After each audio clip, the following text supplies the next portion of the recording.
So we've got the MMX 100 and 150 in the house today. These are two new gaming headsets from Beyerdynamic, priced at $99 and $149 respectively. We've seen gaming headsets from Beyer before, but not at a price point like this. The $269 MMX 300 and the cheaper custom game are both closed back, and they're based on the DT770. They both have headset microphones attached. The open back TYGR 300R is very good as well. It fetches $169 and does not include a headset mounted mic. Beyer is transparent that unlike their existing gaming line, these are manufactured in China versus their factory in Germany, and they don't seem to be using an existing driver that's manufactured at their home factory either. These are both closed back, 32 ohms, so really easy to drive on mobile devices or console controllers. Both models are available either in this light gray colorway or this black with orange accents. The key difference is that the 100 is purely analog, while the 150 has a powered USB digital sound card on board. Outside of that, and a couple of convenience features with the mic, the build, the drivers, the mic, and the sound quality, pretty much the same. The design is immediately recognizable as Beyerdynamic. It's modeled more after the newer 700 and 900 Pro lines than the older legacy design of like the 770,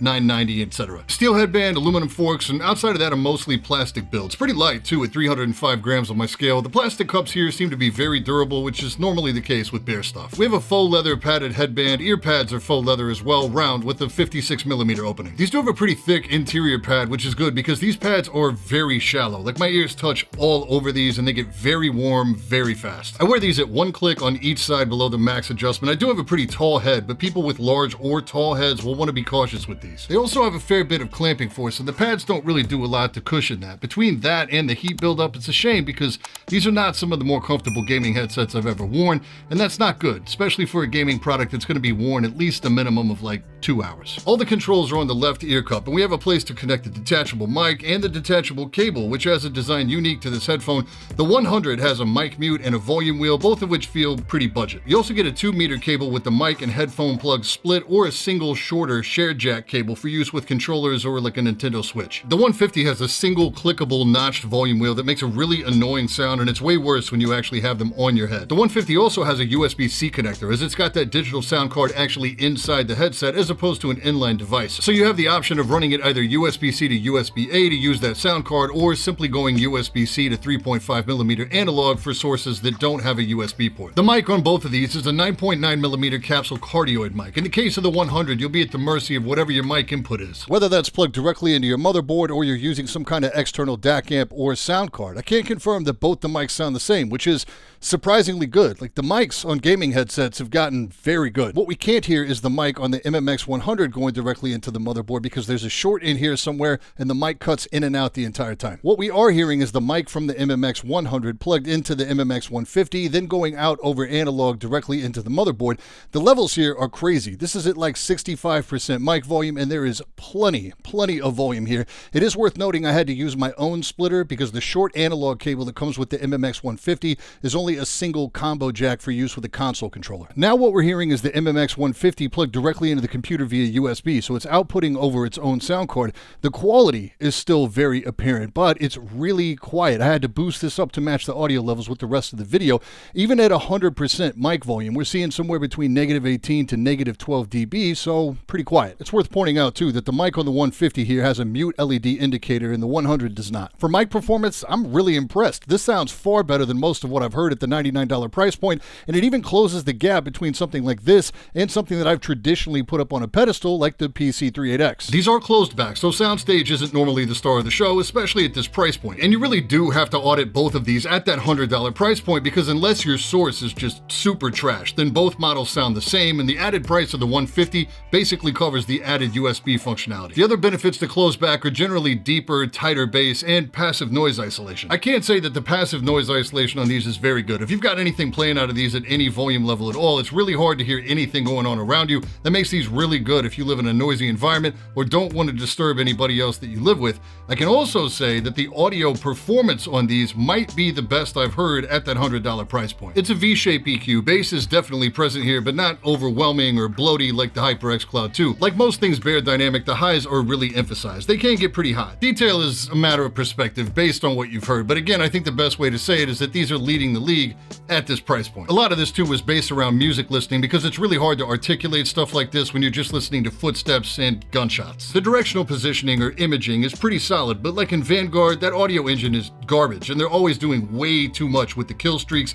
That reduced soundstage makes it pretty tough for me to pick out anything. But you get to something like Halo, and it really helps you navigate your way to the action faster, but with that much higher TTK, it's not as important that you get the drop on somebody as in something like Call of Duty. I was worried too that with the limited mic volume that we saw on the MMX 150 that we might also not be able to get these loud enough just in audio output. Luckily, that's not the case. You've got plenty of volume overhead here, both on the PC and on a PS5 controller. The volume dial on the 150 only controls the internal sound card, so it has to be powered in order to function. What this means is that if you're using it plugged into the PS5 controller, there's no volume control on the headset, but you plug it into the actual PS5 via USB and you get volume control as well as the ability to hear your mic back in your headset with no lag or side tone. The side tone feature doesn't work, and neither does the volume wheel when you're running in analog mode. So to really make the most of the MMX 150, you're going to need a PC or PS5. You'll get limited functionality in analog only mode running on something like an Xbox or a Switch. And to use that USB on the PS5, you're going to have to be sitting close enough to actually plug directly into it. The cable there is about 7.5 feet or like 2.2 meters long. So value. I was pretty careful to say repeatedly that this has probably the best audio performance and very good mic performance for $100. The main thing that holds these back, ignoring the QC issue on my 100 unit, is comfort. It's worse with glasses too. If you're the type of person that's bothered when their ears touch the inside of the driver anywhere, these are pretty much an automatic no. The Fanatic React may be an OEM, but it's considerably more comfortable, offers the same analog feature set, and provides roughly 85 to 90% of the audio and mic performance for $65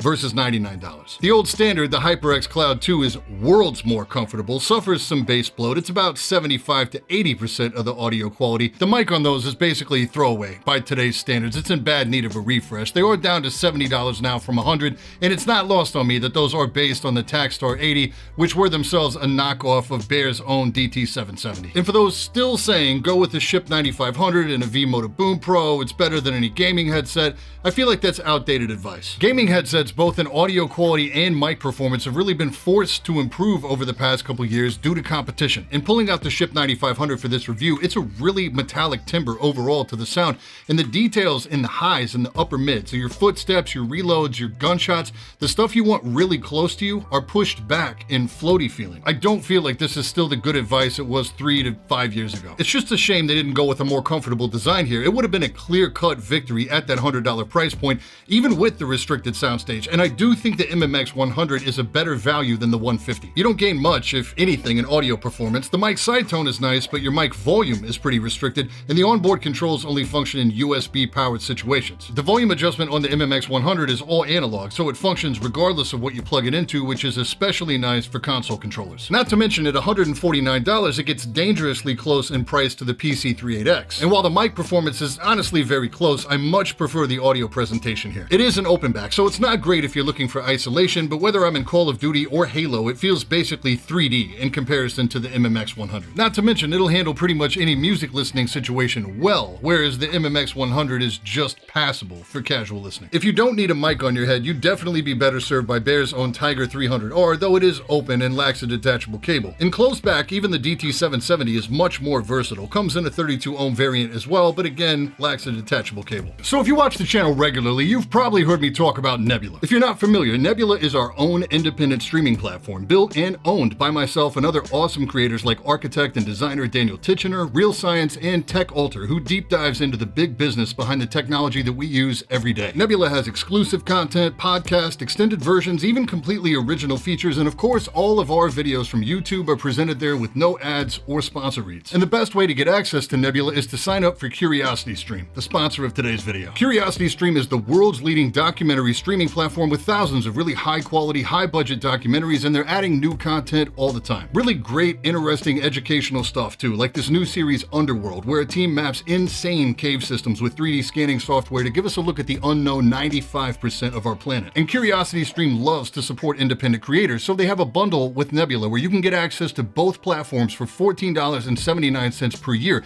That's a little over $1 a month for access to the full catalogs on both Nebula and CuriosityStream. If that sounds like a good deal, deal, head over to curiositystream.com/badseedtech to get started and help support the channel. Big thanks to CuriosityStream for sponsoring today, and thank you so much for your time. If you want to check out some more gaming headsets or audiophile headphones, you can check out this playlist right here. If you want to discuss any of this stuff, we do have a private Discord server for Patreon supporters. You can check that out right here. That's it for today, and I will catch you all in the next one. Stay up.